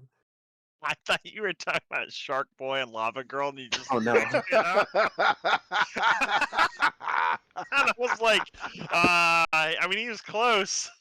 no. But I actually know what you're talking about, Micah. I know what game you're talking about. It's like the one where you can control both characters, right? And you have to like, Yeah, yeah, okay, that's pretty funny. I'm the sorry. best the best way to do it is if you would get you and another friend on one Yeah. computer and just play it. It was like one of the most entertaining games ever, and I enjoyed it, The especially the Light Temple one. the age of browser games, man. Those were Yep, good times. Congregate. cool math games, and then schools banned it. Yep. That was So sad. what? So you saw Elemental? No, I haven't yet, Okay. but it looks like a heartfelt series. There's only like one scene that I saw that I'm like, hold on a second, you just stole Pixar stole a. Well, this is actually made by Pixar, but Pixar used a scene from a Disney movie in the movie, and I laughed at it because I recognized it right away. Yeah, I What did they mean, steal from? yeah. What'd they steal from? It was Rapunzel, like Tangled. Because Oh. I don't know if you guys remember it, but there's a scene where Rapunzel and Flynn Rider are stuck in a cave, surrounded by rocks, and like the water's slowly coming in. That scene was basically in the movie, except for we got the water guy and the fire girl, and she's like trying to survive. They try going out a chimney, but it fails, and they're just basically stuck in this room, flooded, getting flooded by water. I'm like, huh? You know, you guys are gonna hate me, but the last mainline Disney movie I saw. Okay, the last one I actually gave a shit about was because I saw the Lion King live action and I hated that film. But Beauty and the Beast live action was good. But other than that, I haven't really watched a whole lot of that. I'm still behind on Sorry, Toy Story 4. Dude, have you sorry, not I don't seen? like. Oh what? Oh, go ahead. Go ahead, brother. Oh, I'm just saying I don't like the live action Disney movies. Sorry, Yeah. just it fit well in my book. You know, 90% of them are bad. But Emma Watson's portrayal as Belle, in my opinion, was the perfect Belle. Okay, And well I they, haven't seen that one yet, but I've seen the others, and it's just veered me away. I don't yeah, they're like weird. like the Little Mermaid. That's nightmare. I don't know what the fuck, like, Stop remaking your films. This is very obviously like Disney has run out of ideas, and someone put it best where it's like, why? It's not so much that Ariel is African American. It's Ariel is African American in a Dutch fairy tale when you have an entire continent filled with amazing African stories that would fit much better with that. Did Yeah. you see what they were trying to do with the live action How to Train Your Dragon? No. Oh no, It nobody wants angered that. me. I'm sorry, but they're using a Native American girl. I'm not trying to be racial or anything. For Astrid. Yeah, Take a it's weird to second to me. realize that. It's weird to me that they like, I don't know. It's like, why not just take the money and make another animated film? Yeah, Like or just rip like off another fucking story. They did it with Kimba the White Lion and made the Lion King, and yeah. you've got continents filled with amazing stories. Like, Yeah. why do we have to rehash the same shit we've already done? Why do we need a new genie? Why do we need to make the fucking talking animals in the live action look fucking horrible? They Like, just do what they're doing with Kung Fu Panda. They're making a fourth one, but instead they're bringing in a villain called the Chameleon that's basically just going to copy all of the past villains Poe fought. yeah. Like, just do that. Yeah. You Like, know, it's that's funny. going to be a great movie, in my opinion. Yeah. It's just it's weird to me. Like I don't know. In this day and age, it's hard to have an opinion on some Yeah. things. But yeah, it's really strange to me, that they just keep repeating the same IP. Like there's so many stories out there that they could tell and that people want to tell, and like it's weird. I don't know. I Like, mean, but you it's nailed also it a business. with like the Princess and the Frog, Moana. Both of those were really good.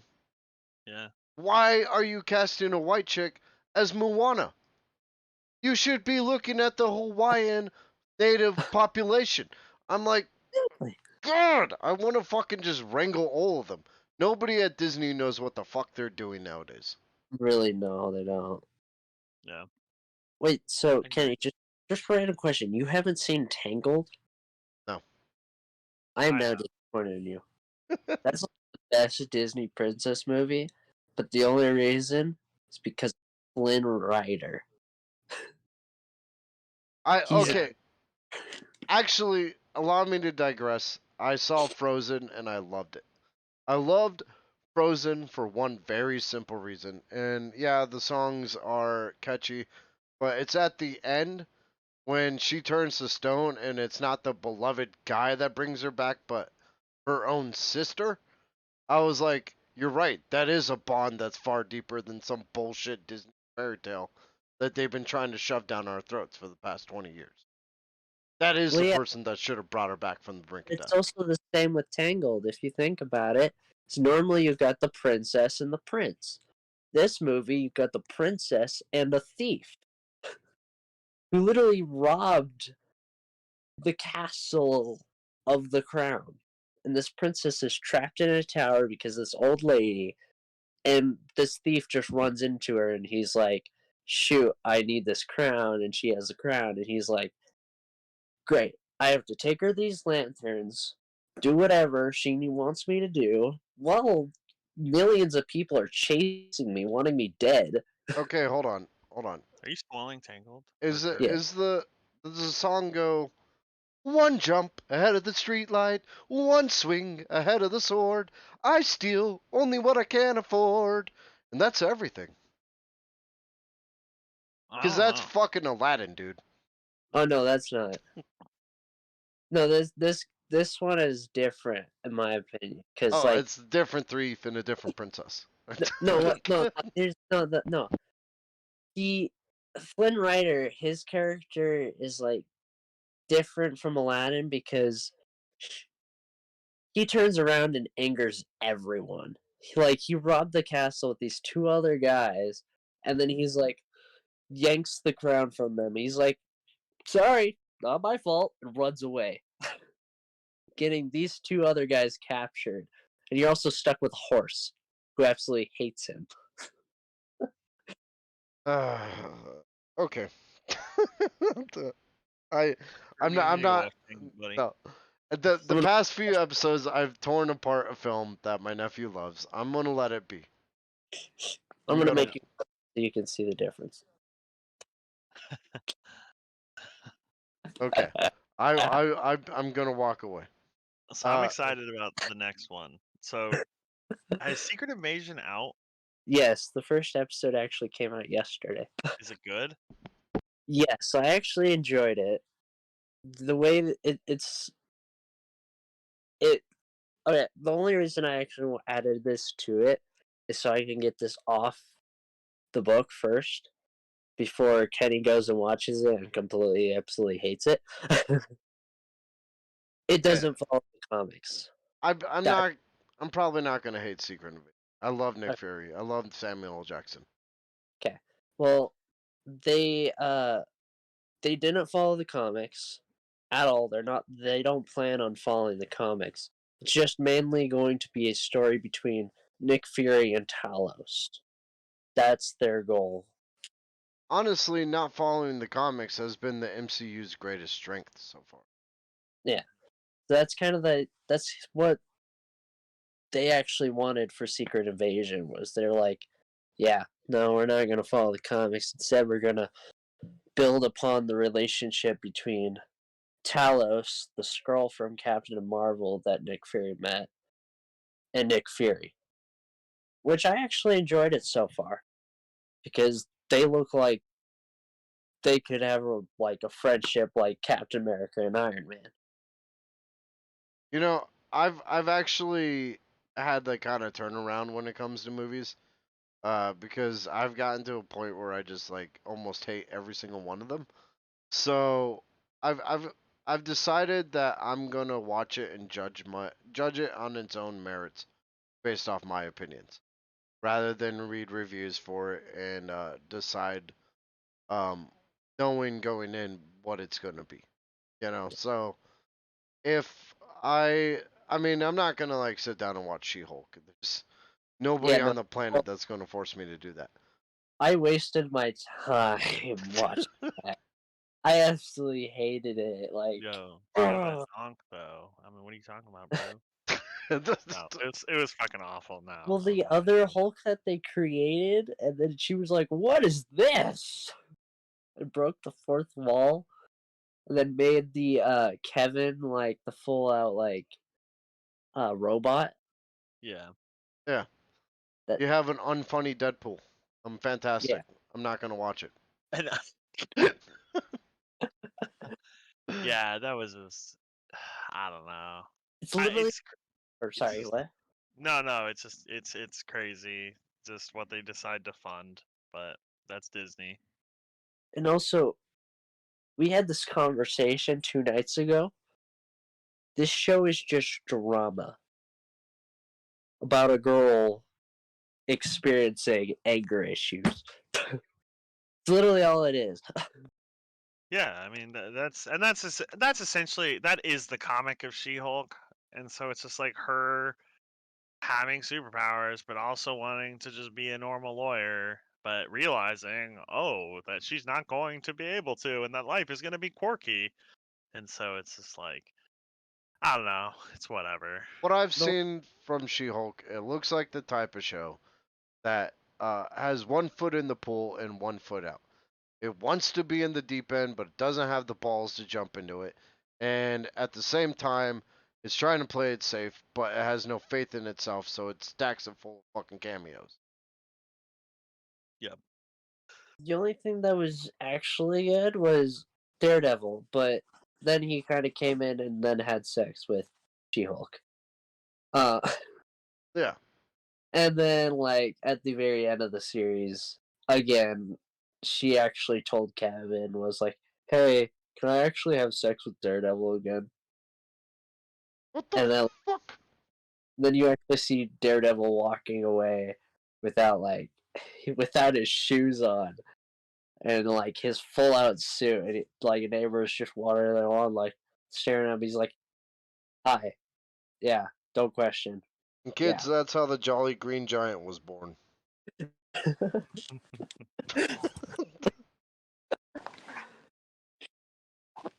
And So no, then, hey, or- can I request a show for next month? sure, Black Mirror is back. uh-huh. Yeah, we should talk about Black Mirror. What do you I've think seen the about that? I've seen the first episode, and it's still a mind twister. I kind of loved how it ended. Have you seen it at all, Jordan? So it's on Netflix, right? Yeah. So we just got our Netflix yanked yesterday. We finally got hey, this is not your home, so you need to reset it to your home. So I once I was figure out how to not pay for Netflix, I'll be watching it. Yeah, I was telling my coworker, I'm like, Netflix is only relevant right now, and the only reason they can do this is because of Black Mirror. Like, Yeah. Stranger Things might have had the same pull, but every other show on Netflix is, Yeah. why do I need to watch this when I can go watch HBO Max? Yeah, I mean Squid Game too. But yeah, it's Oh, and just Squid Game. yeah, but it's just I don't know. Well, I pay for so many. Like I have HBO Max, I have Hulu, I have Crunchyroll. Like there are already shows that I don't watch because I don't have the time for them. It's like, well, maybe this is good for me. Maybe it'll push me to watch some other shows. So I'll Man, figure out a way to watch Black Mirror though, so that I can talk about it next podcast. Yeah, just, pirate Black Mirror. That'd be the biggest meta thing ever. Yeah. Yeah, I mean, no lie. So and okay, I guess that's kind of it for my podcast. I'll probably introduce a lot more movies, like Indiana Jones, Mission Impossible, and all that, but those will probably also be no spoilers until next month later because Ooh. they're on. But yeah, now I'm gonna hand it over to Jordan. okay, cool. Here, let me set up to stream my screen really quick.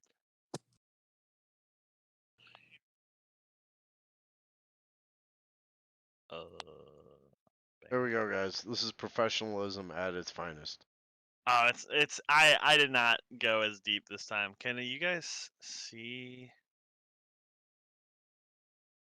Oh my god, I have it up twice. I got one of them I'm watching. Is it moving Yeah, or it's moving. okay, Yeah, cool. So I picked up the right one. Cool. Sorry. Um, Uh, yes. that real, hold Go. on. real quick, guys. The reason why Spider Dude and I did not make slides is because Oh, though we are committed to bringing you top quality content and the best in all fields, Diablo 4 did just release. oh, I haven't been playing Diablo 4, so that wasn't entirely my problem. I'm in That's forest, so it's all right. Spider Dude doesn't have an excuse. Yeah, my brain has just been gone. It's okay. It's also a little harder for me because like I don't know, like movies and games are a little more popular, so I like to just bring in the slides because like if I talk about some of the stuff, you'll be like, "What is this man talking about?" Like I need I need something to look at. But that's okay. That's how anime is. It's getting more popular. It's definitely a lot more popular than I was in high school. So, um, but yeah, so no worries. Um, but yeah, so we'll start off. So this I did not think I was gonna enjoy this show as much as I did because I was kind of like, okay, it's about like I'm not big on the like young like people in a show like doing things that are unrealistic. When it comes to anime, because a lot of times it comes off as like massively cringy. But essentially, someone explained this show to me, and they were like, "It's just John Wick with anime waifus," and I was just like, interesting. Okay, like I think I can get behind that.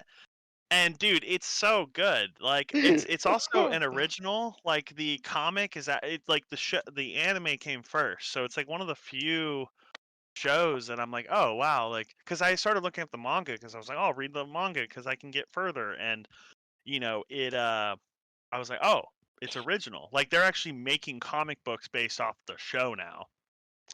So it's pretty cool. You know, I've been enjoying it. Um, go people ahead. What have were you gonna say? people have said to me, they're like, Kenny, you seem like the type of person that would have a waifu pillow. And I want to point out, I do not have a waifu Oh, pillow. no, his waifu pillow is Kirby. Oh, that's true. I do have Kirby in my room, but I do not have a waifu pillow in my room, uh, because they haven't made a good Laura Croft waifu pillow, and until they do, I'm not gonna have one. Hey, give me a Gwen Stacy one and I'll be happy. Oh man, you guys don't want to know. It's Um, actually this is a really funny story then. If you go to any con and you look around, you'll find there will be a booth. Like it'll be big too. It's always a big ass booth and it always has a ton of people and it's fucking body pillows. Tons and tons of body pillows. And it's not even the pillows, bro. They're not even selling pillows. They're selling the sheets that go over pillows that they ship to your house, and it's always packed. It's always packed. I mean, it is probably a multi-million-dollar business. It has to be. Do they have But Laura Croft? oh, they do. They like somebody has made a Laura Croft. I'll find one for you and post it in the Discord. I got you, bro. Greatest day of my life right here. I mean, continue.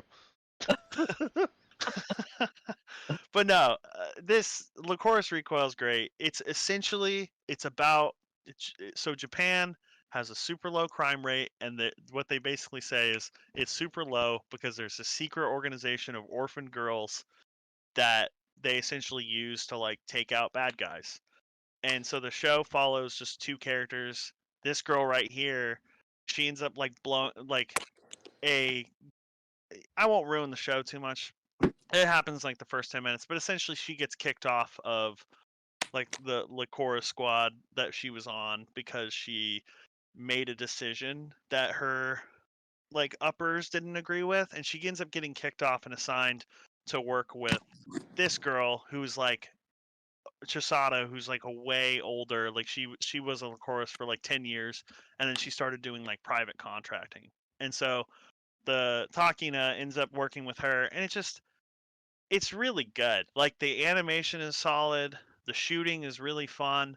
I thought there wasn't going to be any blood or anything like that, and like they blew me away. There's definitely some darkness in there. There is a little fan service that I wasn't hoping for. Like I'm not big on fan service, but you guys know what I'm talking about when I say fan service. Documentaries? No, like fucking titties and ass everywhere. Yeah, Like I call that like documentaries. oh, you call it documentary. But yeah, and so there is a little bit of that, and so I was like, okay, like that's all right. Like, I know they still need to have it somewhere. But yeah, it's just super solid. If you're on Crunchyroll, you're bored, check it out. The first couple episodes are at least, good to watch if you're not too into the story. Um and they're working on a season 2 now, so it should be out in like the next year or so. The next thing I'm talking, did you guys have anything to talk about this? No, I kind of actually like the John Wick with hot babes. Yeah, Salvage. it's cool. It's very neat. Well, cool. So the next thing is just this is gonna happen every podcast. Actually, it probably won't happen for a while because they're gonna be on somewhat of a hiatus. But Demon Slayer just finished up their most recent arc with a 51-minute episode. Really good. Demon Slayer is just their animation is amazing. One of my buddies told me don't read it because the animation is so good. I decided to read it anyways, and I'm about like a quarter of the way through reading it, and honestly it's great too. But essentially this arc introduced like two new Hashira who are like the best of their breathing form or whatever. So we've got like the mist Hashira, which at first I was like, what the fuck? Mist, like everyone else is like fire or like water, and so it's like mist. What is this? But essentially, it was like the idea was it is the users visualize themselves channeling and manipulating mist through quick and unpredictable attacks and obscuring opponent's perception, which is literally the text based of like I'm literally read that off from like their wiki, and it makes sense. I was like, okay, but pretty cool, a lot of cool like fight scenes from him, but then we just have fan service right here. And I mean, I'll be honest though, Demon Slayer does it in a way that's not too bad. Her character's actually really cool, and it's like she's not really, she's more of like a mother figure than like just a sexual figure. But it's funny because she's the quote unquote love Hashira, and I'm like, what the fuck does that mean? And I even tried to look up some stuff online, like how could they come up with a way to make this make sense? And essentially they don't. It's just her backstory is that like she was supposed to like marry a man, but then he was like, your fucking hair is green and pink, and that's a big deal or something. I don't know. I guess that's a big deal in Japan. And so she ends up basically, being like, Has Japan oh, seen Japanese animation? probably. So it might make more sense to them. Like I think if a girl had pink hair naturally, I don't, that wouldn't be an issue for me. Would that be a deal breaker for y'all? No. That's Okay. Ramona fucking Flowers. Like, if you look at, what's that, Scott Pilgrim versus the World, that chick was quirky and weird and a hell of a lot of fun. Exactly. Yeah, dude. So I don't know who has an issue with this, but I don't think we do. So bring on the pink-haired girls. Um, but essentially, there is no reason besides the fact that is she fights with love. I guess I don't know, but I thought it was pretty neat. Her sword, instead of it being a straight sword, it's almost it's still sharp, but it's like you can see it in the picture. It's almost like flexible. So she uses it like a whip, of course. And but it makes for some pretty cool animation, I'll be honest. Like out of all the fan service I've seen in series, this one's pretty good. So, um, but yeah, it was. I mean, it was a solid arc. They always do a good job, and I'm excited to read through it. And whenever I do finish it up, I'll kind of give my thoughts. Any questions on this, guys, No? Oh, or anything? Okay, cool. The next arc is the Hashira training arc, but what's crazy is it's supposed to not come out till like 2025, and I'm like, bro, like a year and a half. Roach. Hey, So at least they're not doing what they did with Naruto, where they just shove it with episodes that don't need to be there. yeah, uh, that's very true. Like I love the fact that these seasons are like 12 episodes long instead of trying to like shove 30 or 40. Um, a lot of the anime I watch are more like short than long. Like my favorite anime series ever is like 22 episodes long. Um, and then they reboot it. It's like 3 movies. Wait, what? Which one's that? Uh, Neon Genesis Evangelion. Oh yeah, Yeah. And so, I grew up. uh, I grew up on that. Outlaw Star. Throw yeah, it out there. Way offshoot. yeah. So you might actually know one of the animes I'm gonna bring up too, Kirby, because they're rebooting. I'll talk about it later more, but they're rebooting Rurouni Kenshin. Um, if you've ever heard of it. I don't think I have. It's an old school one. You'll probably recognize it. But a lot of people are hyped. I will talk. It's actually a perfect thing, but I will talk about separating art from the artist since we were talking about that with Kang earlier. But moving on. So I have read and caught up in Chainsaw Man, and holy fucking shit, this is one of the best stories I've ever read. Like Chainsaw Man, I would fist fight somebody if they were just like, no, dude, that's just dog shit. Like you're a fucking idiot. Like I would fight them. It's so good. I've never felt true pain though than trying to keep up with a manga though. It's like an episode coming out every 2 weeks, but the episode is 1 minute long. You know, Ooh, I want to say I'm glad that your segment is last because the passion you bring to it is a great closer to our podcast. Oh, thanks, dude. I it love this shit, man. it also makes it so I actually like get more and more interested in anime. Like as you saw, I was watching Oshinoko.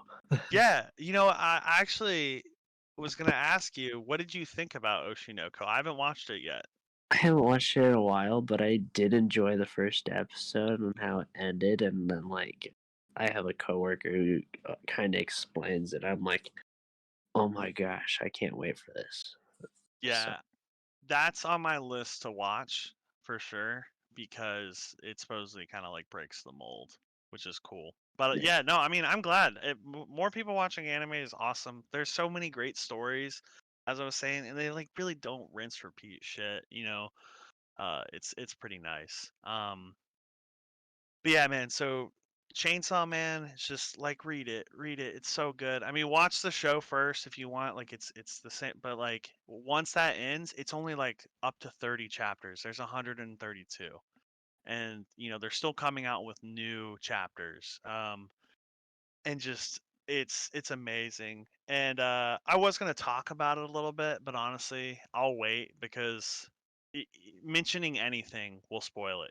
It's a very highly evolving series, and so like it's one of those ones where it's like if I mention something, it potentially ruins, like it spoils. So it's just great.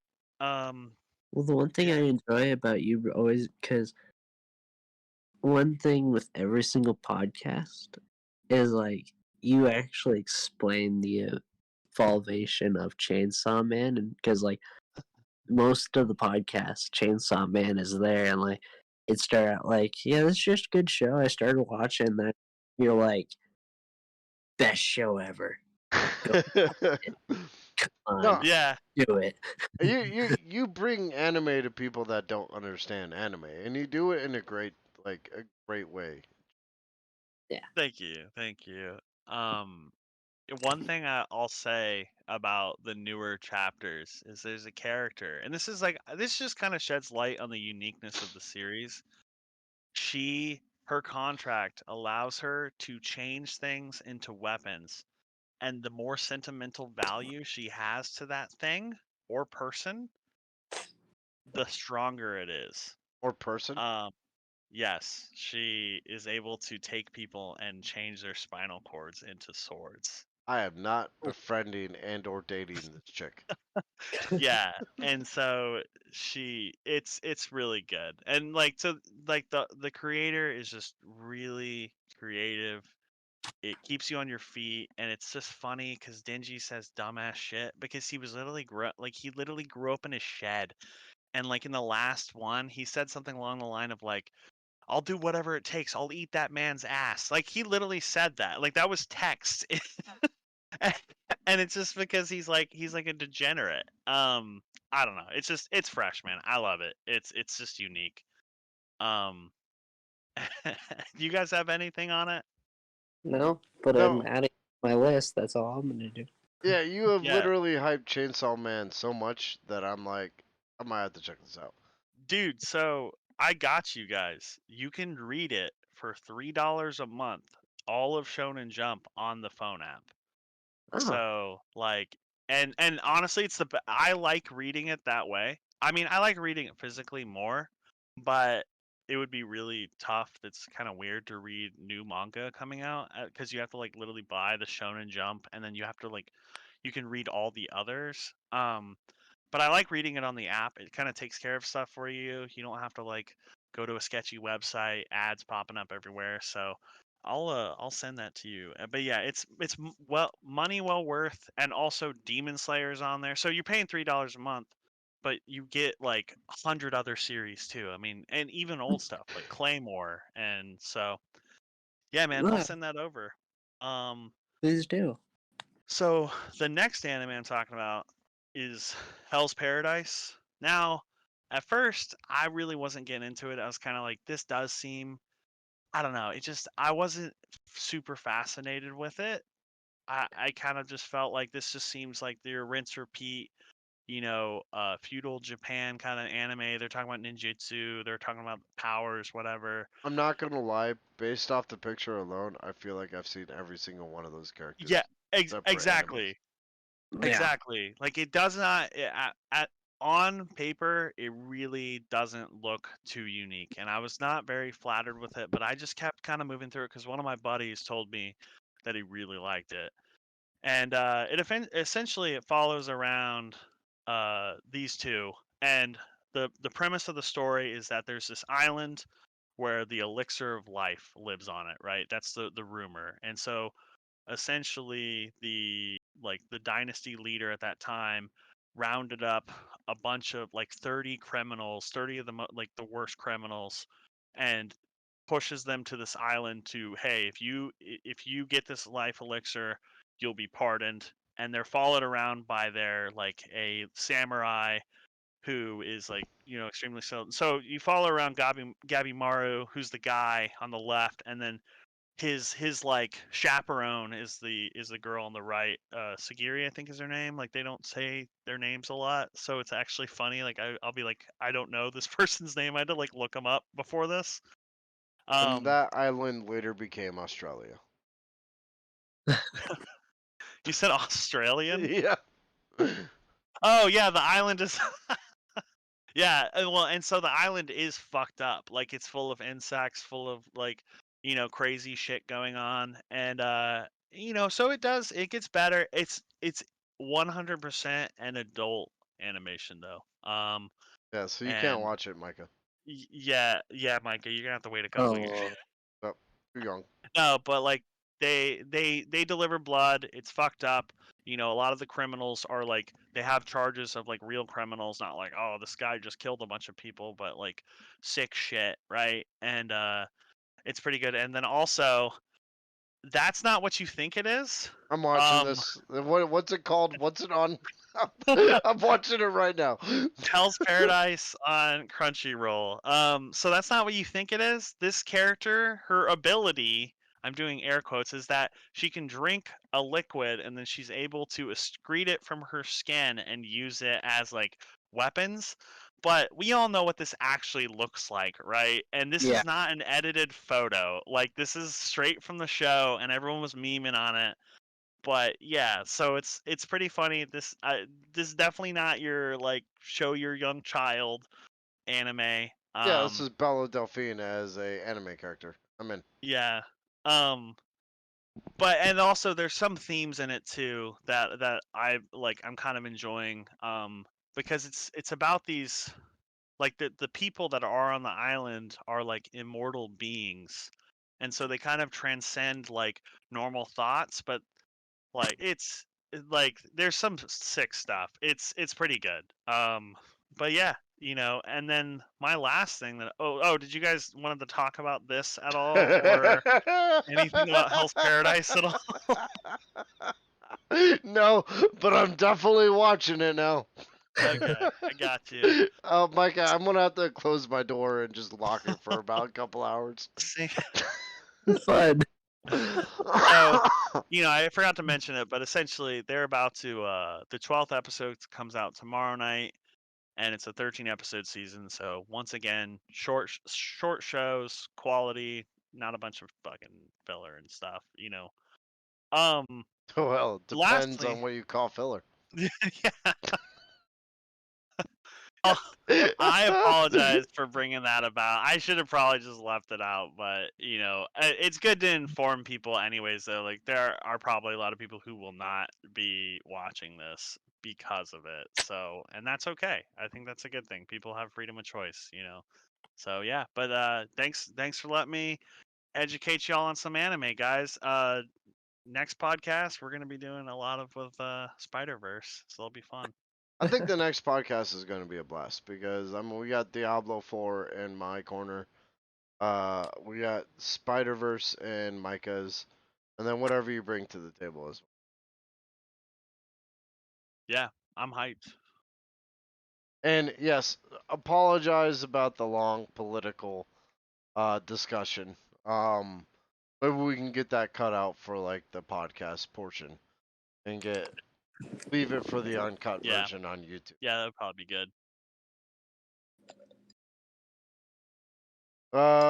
Is that everything for everybody? Yeah. So, All right. We'll be back next month, and with next week, bud. with another episode of the Stone Gauntlet. I want to do a couple quick shout outs. John Zara has graciously allowed us to end our podcast with his Old Lang Syne in Celtic style. So go check out his YouTube channel. That's John Zarra. Our VOD on today is OGT Nasty. That is OGTNASTY. Go check out his channel on YouTube and as well as Twitch. He's a good friend of mine. We've been streaming pretty much together since the beginning, and he's much better at it than I am. And Super cool dude too. he really is. We've played all sorts of games together. He actually knows Micah. He knows a lot of my family, which is kind of cool. And I think that's it. That's what I got. You guys got anything? No. Nope, except for have a very great summer. Yeah. Go out there and have a fucking great summer. Or Micah is gonna put you in a fucking headlock. I will if you don't have a great summer. I He'll do it. seriously will. I will come over to your house, put you in a headlock. You might need a restraining order. It's like, what you gonna do when the spider dude comes for you? He's gonna make you watch Tangled too while he does it. So. He is. He's gonna be like, you're all gonna watch these fucking Disney movies, or I swear to God. All right, let's go ahead and end it. I am Kenny Crook Irish Kirby, and keep it weird. Peace out, guys. And I'll web y'all later. Might put you in a headlock later too, we never know. Jordan, I am sorry for taking over your section and turning that into a political discussion. Oh no, I did it myself. Are we off? We will be here in just a second. Okay. Let me go ahead and